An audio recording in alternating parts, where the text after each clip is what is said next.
रंग माझा वेगळा या मालिकेच्या 18 जुलैच्या भागामध्ये आपण पाहणार आहोत. कार्तिकी आणि दीपिका ह्या दोघी पण अभ्यास करत असतात आणि तितक्यामध्ये बाहेरून कुणीतरी दार वाजवतं आणि त्यामुळे कार्तिकी ही दीपिकाला सांगते, तू आतमध्ये जाऊन लप, बाहेर कोण आले आहे ते बघते. त्यानंतर कार्तिकी ही दरवाजा उघडते तर बाहेर आयशा उभी असते आणि तिला पाहून कार्तिकी ही खूपच घाबरते. त्यानंतर आयशा घरामध्ये येते आणि दीपिका तिथे आहे का हे पाहण्याचा प्रयत्न करते आणि तितक्यात तिला बेडवरती काही पुस्तकं दिसतात आणि ती कार्तिकीला विचारते, एकटीच अभ्यास करत होतीस ना, इथे मग 2 पुस्तकं का आहेत? आणि त्यावर कार्तिकी सांगते, परी सुद्धा माझ्यासोबत अभ्यास करत होती, आताच ती घरी गेली आहे. त्यावर आयशा कार्तिकीला विचारते आणि दीपिका कार्तिकी सांगते की दीपिका इथे कसे असेल, ती तिच्या घरी असेल ना. त्यावर आयशा विचारते, म्हणजे दीपिका इथे नाही आली का? तर कार्तिकी सांगते, नाही, काल दुपारी शाळेमधून तिचे डॅडा तिला घेऊन गेलेत आणि त्यानंतर ती मला भेटलीच नाही. त्यावर आयशा म्हणते, ठीक आहे. त्यानंतर ती कार्तिकीकडे एक ग्लास पाणी मागते. कार्तिकी ही आयशाला पाणी देते. मात्र तितक्यात तिच्या लक्षात येते, बाहेर दीपिकाचे शूज आहेत आणि त्यामुळे ती आयशाला सांगते, मी परीचे पुस्तक देऊन येते आणि बाहेर जाण्याचा बहाणा करून ती दीपिकाचे शूज लपवते. नंतर आयशा सुद्धा तेथून जाण्यासाठी निघते. दीपिका तेथे नसल्यामुळे ती खूपच नाराज होते आणि तेथून निघून जाते. नंतर कार्तिकी ही पटकन दरवाजा बंद करते. दीपिका सुद्धा ही बाहेर येते. तर दुसरीकडे कार्तिक हा आयशाच्या घरी येतो. देशमुखबाई त्याला विचारतात, सापडली का दीपिका? तर तो आयशाबद्दल त्यांना विचारतो. देशमुखबाई कार्तिकला सांगतात, ती दीपाकडे गेली आहे, कदाचित दीपिका ही तिच्याकडे असू शकते. त्यावर कार्तिक हा खूप चिडून म्हणतो, मला दीपिका सोडून तिकडे कशाला जाईन? तिने मला सांगितले होते ती इथेच थांबणार आहे आणि तुम्ही दोघी तिच्यासोबत होता ना, मग ती कशी काय निघून गेली तिथून? वर देशमुखबाई घडलेला सगळा प्रकार सांगतात आणि त्या दोघांचाच वाद सुरू होतो. इतक्यात आयशा तेथे येते. ती कार्तिकला सांगते, दीपिका ही दीपाकडे सुद्धा नाही आणि त्यामुळे कार्तिक हा खूपच त्याच्या काळजीत पडतो. म्हणतो, आता पोलीस कंप्लेंट शिवाय दुसरा पर्याय उरला नाही. आयशा कार्तिकला म्हणते, हे खूपच कॉम्प्लिकेटेड झाले आहे. जे मला खात्री होती दीपिका ही दीपाच्याच घरी असेल, मात्र ती तेथे नव्हती.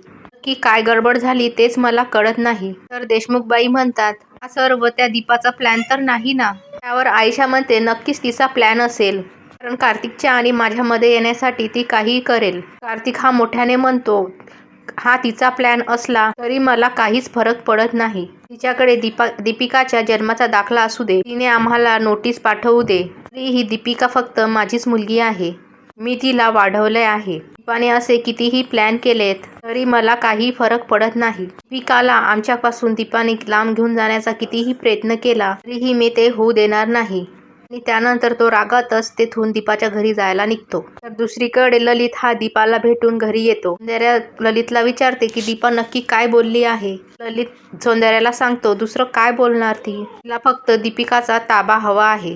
ती आपल्याला कोर्टात का खेचत आहे, ती असं का करत आहे, तेच मला काही कळत नाही. कोर्ट केस वगैरे उभी राहिली सर्वांच्याच नात्यांमध्ये कळवटपणा येईल. तर ललित म्हणतो, दीपाला फक्त दीपिकाचा ताबा हवा आहे, या पलीकडे तिला दुसरं काहीही नको. सौंदर्या म्हणते, सर्वजण दीपाचा विचार करत आहेत, दीपिकाचं काय होईल? कारण गेली काही दिवस ती फक्त एकच स्वप्न बघत आहे, तिचा डॅडा आणि दीपा आंटी एकत्र येणार आहेत. वर ललित म्हणतो, तुझं बरोबर आहे सौंदर्या, मात्र हे सगळं आता आपल्या हातामध्ये नाही. ते दोघेजण एकत्र येण्यासाठी आपल्याला अजून काही काळ वाट बघावे लागेल. कार्तिक एकमेकांच्या सोबत बोलण्याच्या मनस्थितीमध्ये नाहीत. दोघेही फक्त दीपिकाचा ताबा कसं मिळेल याचाच विचार करत आहेत. आतापर्यंत आपल्यासमोर एकच आव्हान होते, त्या चौघांना एकत्र कसं आणायचं. मात्र आता दीपिकाचा ताबा मात्र कुणाला मिळणार आणि त्यानंतर काय होणार, असे अनेक प्रश्न निर्माण झालेले आहेत. त्यावर सौंदर्या ही रडतच म्हणते, आता या सर्व आव्हानाला कसं सामोरे जावे, काय करायचं ललित, हे काही समजतच नाही. याविषयी मला काहीच सुचत नाही, अशी सौंदर्या ललितला म्हणते. ललित सौंदर्याला म्हणतो, या सर्व गोष्टीवर एकच उपाय आहे, म्हणजे काही दिवस. म्हणतात ना, time is the best medicine. काळच ठरवेल पुढे काय घडणार आहे ते. त्यामुळे सौंदर्या ही पूर्णपणे खचून जाते. ती म्हणते, हे सगळं माझ्यामुळे झाले आहे, माझ्यामुळे हा सर्व गुंता वाढला आहे. मी काय करायला गेले होते आणि हे सर्व काय होऊन बसलंय. दीपा आणि कार्तिकने एकत्र यावे म्हणून मी हे पाऊल उचलले होते, मात्र ते दोघे पण 2 विरुद्ध दिशांना गेलेत. दोघे पण माझ्यासोबत बोलणार नाहीत. आता ते दोघे पण माझ्यापासून लांब जाणार. मी त्या दोघांना पण एकत्र आणायला गेले तर त्या दोघांनाही खूप दुखावलं.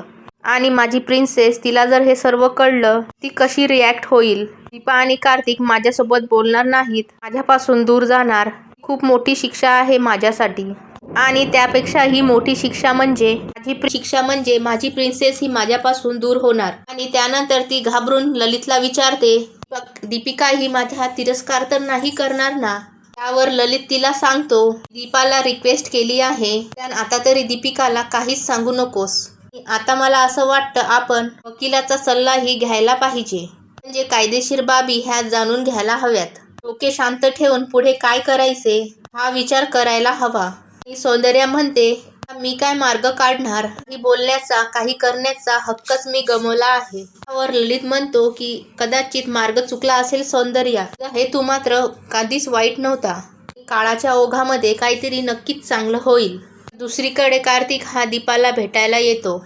आणि तो दीपाला म्हणतो, तू आम्हाला लीगल नोटीस पाठवली आहे ना? तर तरीही मी तुला सांगतोय, दीपिका ही माझ्याकडेच राहणार. मी तिला तुझ्याकडे कधीच पाठवणार नाही. दीपा कार्तिकला म्हणते, तसं नाही होणार. लीगली हक्काने माझ्याकडेच येणार. कार्तिक दीपाला म्हणतो, तू असे बोलूच कशी शकतेस दीपा? माहिती आहे, इतके वर्ष दीपिकाला मी सांभाळले आहे. मी आणि दीपिका वडील आणि मुलीच्या नात्याने राहत आहोत. आणि समजा हे जर उलट झालं असतं तर जर तुझ्याकडे येऊन म्हटलं असतं की कार्तिकी ही माझी मुलगी आहे, तर तू काय केलं असतंस? आणि नेमकं हे सर्व कार्तिकी लपून ऐकत असते. कार्तिक हा दीपाला विचारतो, कार्तिकीला तू गेले 6 वर्ष सांभाळत आहेस ना? तर मग तू तिला माझ्याकडे पाठवलं असतंस का? दीपा म्हणते, कार्तिकी ही तुझीच मुलगी आहे, पण तू तिला नाकारलं होतंस. कार्तिक म्हणतो की मला याबद्दल आता काहीच बोलायचं नाही. आता फक्त मला इतकेच माहिती आहे, दीपिका ही माझी मुलगी आहे आणि ती माझ्याकडेच राहील, असा कार्तिक दीपाला म्हणतो. तू तिच्यावर क्लेमला म्हणते, गेले 6 वर्ष तू दीपिकाला सांभाळले आहेस ना, मग तू माझ्याकडे पाठवलं असतंस का? दीपा कार्तिकला म्हणते, आठवतो दिवस जेव्हा तू माझ्या दोन्ही बाळांना नाकारलं होतंस. बाळं तुझी नाहीत असे घाणेरडा आरोप तू माझ्यावर केला होतास. काही तुझी दत्तक मुलगी होती तोपर्यंत ठीक होतं. तर आता तुला कळले आहे की दीपिकाला मी जन्म दिला आहे, माझी मुलगी आहे. सुद्धा तू आता दीपिकाला आपली मुलगी मानतोस. कार्तिक म्हणतो, दीपा तुझ्या या प्रश्नाची उत्तर द्यायला मी बांधील नाही. मला फक्त इतकेच माहिती आहे की 6 वर्ष मी दीपिकाला सांभाळले आहे. मी कधीच तिला अंतर देणार नाही. दीपा म्हणते की मी गेली 6 वर्ष मी माझ्या मुलीपासून दूर होते, त्यामुळे सुद्धा मी तिला अंतर देणार नाही. कार्तिक म्हणतो, मला तुझं काही ऐकून घ्यायचं नाही दीपा. मला माहिती आहे तू दीपिकाला लपवून ठेवले आहेस. आणि ते ऐकून दीपा म्हणते की तू काय बोलतोस कार्तिक? तूच दीपिकाला शाळेमधून परस्पर घेऊन गेला होतास ना? कार्तिक म्हणते, हो मी तिला घेऊन गेलो होतो, नंतर तू पुन्हा तिला घेऊन आलीस. मला माहिती आहे तुझा काहीतरी नक्कीच प्लॅन आहे. तर दीपाला कार्तिक काय बोलत आहे हे नक्की कळतच नाही. दीपिका ही माझ्याकडे नाही आहे अशी दीपा कार्तिकला म्हणते. ही कार्तिक घरामध्ये जाऊन बघण्याचं ठरवतो. तर दुसरीकडे कार्तिकी ही दीपाच्या बोलण्याचा विचार करत असते. त्यानंतर दीपा आणि कार्तिक हे दोघेही घरामध्ये येतात. कार्तिक हा मोठमोठ्याने दीपिकाला आवाज देत असतो. तर दीपिका ही आतमध्ये लपून बसलेली असते. दीपा ही कार्तिकला म्हणते, मी तुला किती वेळ सांगितले आहे दीपिका ही इथे नाही आहे म्हणून. तर कार्तिकचा दीपाच्या बोलण्याकडे लक्षच नसतं आणि मोठमोठ्याने दीपिकाला आवाज देत असतो. त्यानंतर दीपिका हे बाहेर येते आणि कार्तिकला मिठी मारते. तिला घरामध्ये पाहून दीपाला धक्काच बसतो.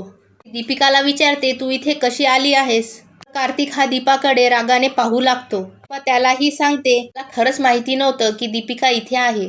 तितक्यात कार्तिकी त्यांना सांगते, दीपिका ही मगाशी आली आहे आयशा आंटीच्या घरून. नंतर दीपा ही कार्तिकला विनंती करते की दीपिकाला इथेच राहू दे. तर कार्तिक हा नकार देतो आणि दीपिकाला तेथून घेऊन जातो. त्यानंतर कार्तिकी ही दीपाला विचारते, आई दीपिका ही माझी बहीण आहे का? दीपाचा हा ऐकून दीपाला खूप मोठा धक्काच बसतो. येणाऱ्या भागामध्ये आपण पाहणार आहोत ही कार्तिकीला दीपिकाचं सर्व सत्य सांगते. दुसरीकडे श्वेता घाबरून राधाला म्हणत असते. कोर्टामध्ये दीपा ही दीपिकाची आई सिद्ध करता करता कार्तिक हे तिचे वडील आहे हे सिद्ध झाले. अशाच अपडेट्ससाठी आमच्या चॅनलला लाईक करा, शेअर करा, सबस्क्राईब करा.